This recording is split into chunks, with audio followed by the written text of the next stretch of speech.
John, it's been a few weeks since it was publicly announced that you'll be transitioning roles and taking over our men's national team and all the hierarchy under that team as well. As you kind of square up to the challenge with fresh eyes and ears now, what are your thoughts at this stage? I think still excited. It's the men's game, I think, is in a good position to springboard forward.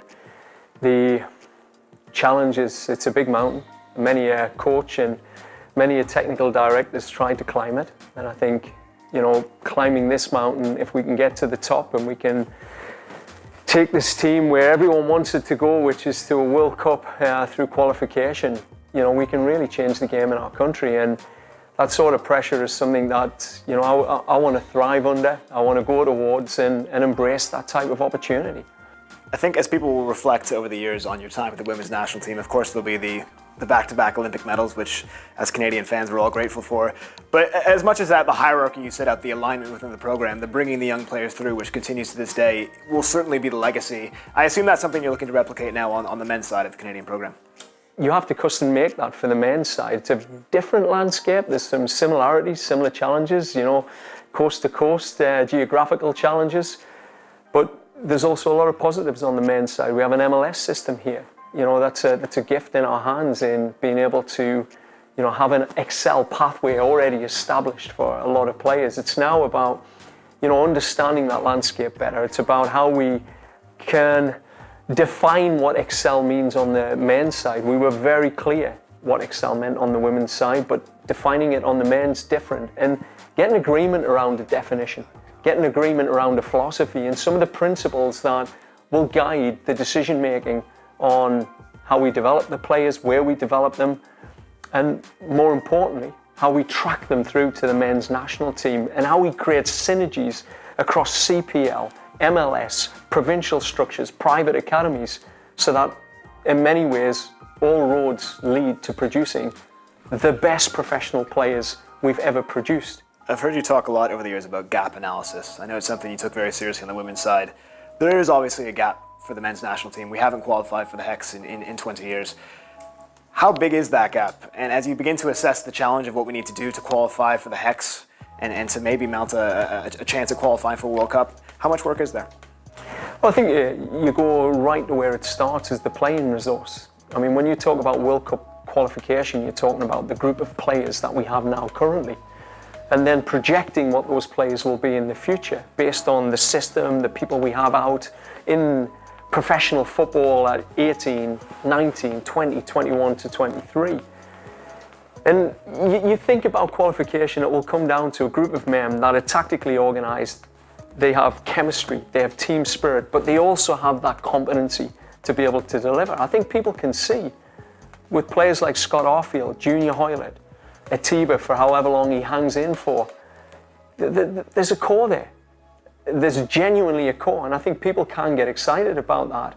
But when you look at the gaps are some of it's systemic, some of it's our, at times, ad hocness, our inability to look at innovation in high performance, to put true high performance systems around our players, sports science. A major gap that I'm hearing is the mental side. I know on the women's side, we prided ourselves in having a very coherent mental program and plan to support performance under pressure. And the men's side, players, staff have fed back that hasn't been a part of what we've gone towards. So automatically, there are some gaps, even in the short term in the men's program, that we can start plugging. You're going to walk into that changing room in March in Spain for your first camp as head coach of the men's national team. I know when you inherited the women's national team, you were picking them up from rock bottom. Yeah. This is a slightly different scenario. What's your first message to this group of men? Legacy. It's as simple as that. We need an absolute purpose for playing, a clear purpose for playing. And that to me is the foundation behind it all. What these men are prepared to do with that jersey, they're custodians of that shirt for a period of time. And what are they prepared to leave behind? When they put that shirt down, whether it's in a year's time, 2 years' time, what have they left for this country? You've got about a 6-month runway until the CONCACAF Nations League kicks off. I know you've already started with meetings and consulting people in the community to define your plan, I suppose. What happens now? Well, I'm new to a role, so you're on a 30, 60, 90-day plan. Not often people have a 30, 60, 90-day plan where you've got a game in the middle of it somewhere, and it's a big You know, it's a big opportunity to connect with your players. So you're balancing. You're balancing a whole raft of different priorities. The different priorities I'm balancing are a high performance review on the men's national team. At the same time, building towards a review on the Excel pathway, building towards, in the Excel pathway, bringing in world's best practice. We've never done that. So going out and examining some of the key countries that we know we can learn from to come back and establish and define what Excel is. So our people can all buy into not a John Herdman plan, but a philosophy that's built on evidence. It's built on best practice, and then it's built on people's opinions in this country about what's right. Then connect with that group of men. Give that group of men real clarity about what this next 4 years is. We're not talking game to game now. We're reverse engineering back from a 2022 Qatar, so players can see as a 32-year-old or a 34-year-old what role they're going to have in taking this team forward, and a 21-year-old what his future could look like as we move forward. And just bringing systemic structure to that whole high-performance system. And when I talk about systemic structure, it's about plans, processes, policies, approaches where if I get hit by a bus tomorrow, that rolls on. It isn't starting from scratch again, and it's best practice. It's a big mountain, but like I say, with any mountain, you find your way to climb it.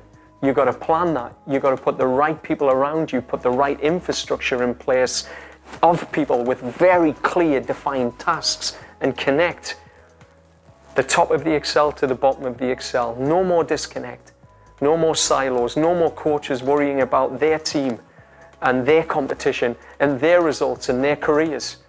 It's a very purposeful activity to say one purpose. As many top-class players in the highest professional environments we can, so they can serve the men's national team and serve their country. And that's our purpose.